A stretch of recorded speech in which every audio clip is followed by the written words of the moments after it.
Assalamualaikum warahmatullahi wabarakatuh. Halo sahabat sejuta kisah. Bagaimana dengan kabar Anda hari ini? Mudah-mudahan selalu dalam lindungan Allah Subhanahu wa Ta'ala. Jumpa kembali bersama kami, channel yang selalu menghadirkan kisah-kisah nyata misteri menarik. Dan kesempatan kali ini kami akan berbagi sebuah kisah nyata misteri yang berjudul Dikeloni Jin Cabul Penghuni Sumur. Kisah mistis ini dialami oleh satu keluarga di daerah Pati, Jawa Tengah. Bagaimana mungkin ada sosok jin yang senang menggerayangi ibu muda? Begitu melihat jam di dinding sudah menunjukkan pukul 2:30 pagi, Ana Yulistianti, 28 tahun, segera membangunkan Agus Rakito, suaminya. Pagi itu Agus Rakito, 30 tahun, memang harus mengawal pengiriman barang ke Surabaya.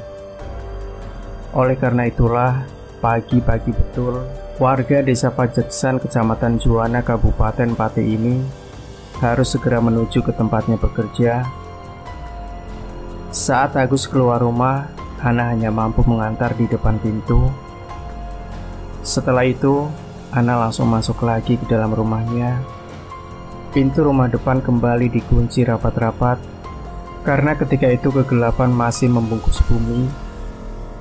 Karena masih terlalu pagi, Ana bermaksud tidur lagi di kamarnya. Namun, betapa terkejutnya ia, sebab saat melewati ruangan tengah rumahnya, ia melihat Agus Rakito, suaminya, duduk di kursi.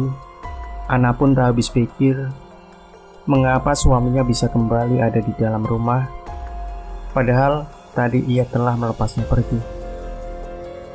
Waktu itu saya sadar betul kalau suami saya sudah pergi, dan pintu rumah sudah saya kunci rapat. Kenang Ana yang ditemui misteri beberapa pekan silam. Ana yakin kalau yang duduk di kursi ruang tamu itu bukanlah suaminya yang asli. Karena diliputi rasa takut, ia pun langsung masuk ke kamarnya dan bermaksud segera mengunci pintu. Namun betapa terkejutnya ia, karena sosok yang persis suaminya itu malah sudah berada di belakangnya. Bahkan sebelum Ana sempat bertanya banyak hal, dengan akalnya lelaki misterius ini berusaha memeluk Ana dari belakang. Lelaki ini berusaha menjumbunya dengan rabaan-rabaan sensual. Karena masih sadar betul bahwa suaminya yang asli telah pergi, Ana berusaha terus untuk menghindar dari kejaran lelaki misterius itu. Beruntung Ana bisa keluar dari kamar, bahkan kemudian lari keluar rumah. Lelaki itu memang tak mengejarnya. Ana sungguh tak habis pikir dengan kejadian yang dialaminya. Namun, setelah lepas dari kejaran laki-laki itu, ia langsung menuju ke belakang rumah.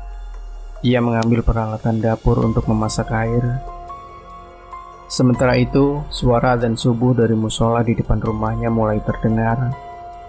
Begitu juga ayam jago milik tetangganya mulai berkokok bersahutan menyambut pagi.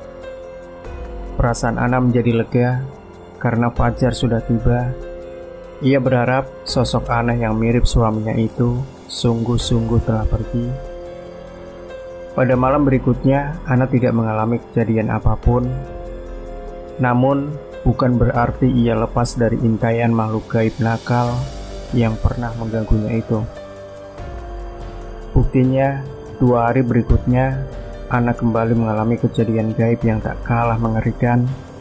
Namun kejadian itu justru di saat Agus, suaminya, ada di rumah. Bahkan saat itu anak dan ibu mertuanya ada di dekatnya.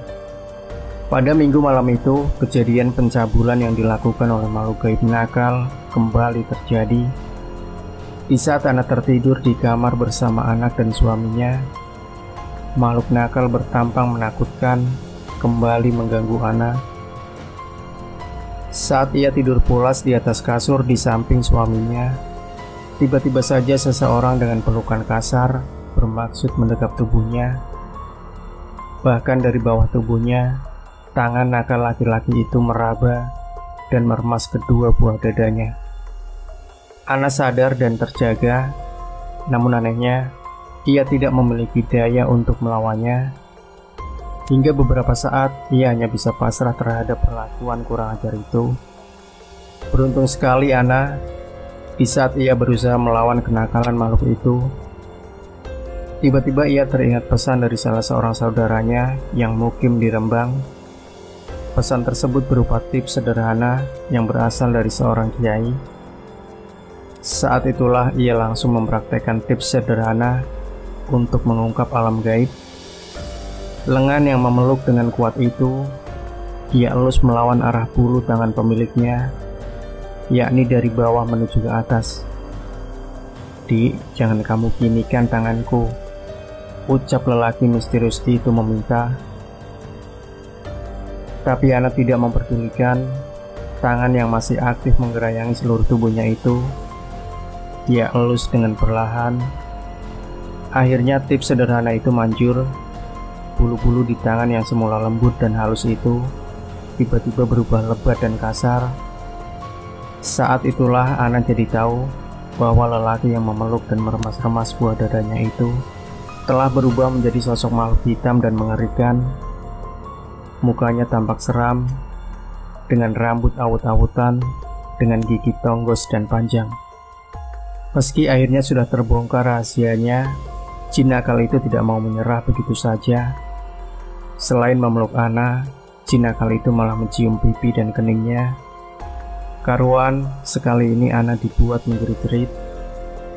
Mendengar istrinya menjerit-jerit, Agus terjaga dari tidur dan berusaha menyadarkan istrinya. Ketika Ana tampak melotot dengan mulut terus menjerit sambil marah-marah dan berusaha berontak. Anehnya lagi, meski Agus sudah bangun, jin nakal itu tetap saja nekat. Ia tetap saja mencium kening wanita manis itu dengan puasnya. Oleh karena itulah saya berteriak pada suami saya agar dia menghajar makhluk nakal yang kurang ajar itu sambil menunjuk ke arah belakang saya. Tapi suami saya malah bengong saja. Dia tidak melihat makhluk itu. Kenang Ana. Setelah membaca ayat-ayat suci Al-Quran, Ana lepas dari pelukan nakal itu, dan akhirnya makhluk itu hilang entah kemana. Agus pun langsung meminumkan air putih pada istrinya yang kalap ini. Dengan keringat dingin yang masih menetes, Ana menceritakan kejadian yang dialaminya itu. Namun suaminya itu meyakinkan kalau dirinya tidak melihat apa-apa. Melihat kesungguhan Ana dan sikapnya yang sangat ketakutan, Agus merasa bingung saat istrinya memintanya agar ia memukuli seseorang yang ada di belakangnya. Pada lampu kamar mereka dalam keadaan terang benderang, Ana juga bisa melihat dengan jelas makhluk itu. Begitulah kisah mistis yang dialami Ana. Anehnya, kejadian berupa pencabulan oleh makhluk gaib ternyata tidak hanya dialami oleh Ana saja. Anaknya yang masih berumur 4,5 tahun, Ardana Thorik Maulana, juga mengalami hal yang sama. Beberapa hari setelah kejadian itu, anak laki-laki itu bercerita pada kedua orang tuanya kalau ia habis digendong oleh lelaki besar. Saat menggendong, laki-laki itu menciumi dada anak laki-laki ini. Bahkan makhluk itu juga menjilati puting susu anak kecil ini. Menurut cerita anak satu-satunya pasangan muda tersebut, makhluk gaib itu keluar dari lubang pralon dari sumur di bawah lantai. Memang di rumah pasangan itu ada sebuah sumur yang terletak di dalam rumah, bahkan sebagian ditutup dengan lantai. Mendengar cerita anaknya itu, Ana dan suaminya akhirnya tahu kalau sebenarnya makhluk itu adalah penghuni sumur yang ada di dalam rumah mereka. Saya memang berencana mencari orang pintar untuk mengusir makhluk gaib itu, ungkap Ana Yulistianti pada penulis yang menemuinya di rumahnya yang sederhana itu. Demikian sahabat sejuta kisah. Jangan lupa berikan komentar Anda, like, share video ini, subscribe channel Sejuta Kisah, dan kembali nantikan kisah-kisah nyata misteri terbaru dari kami setiap harinya. Sampai jumpa. Wassalamualaikum warahmatullahi wabarakatuh.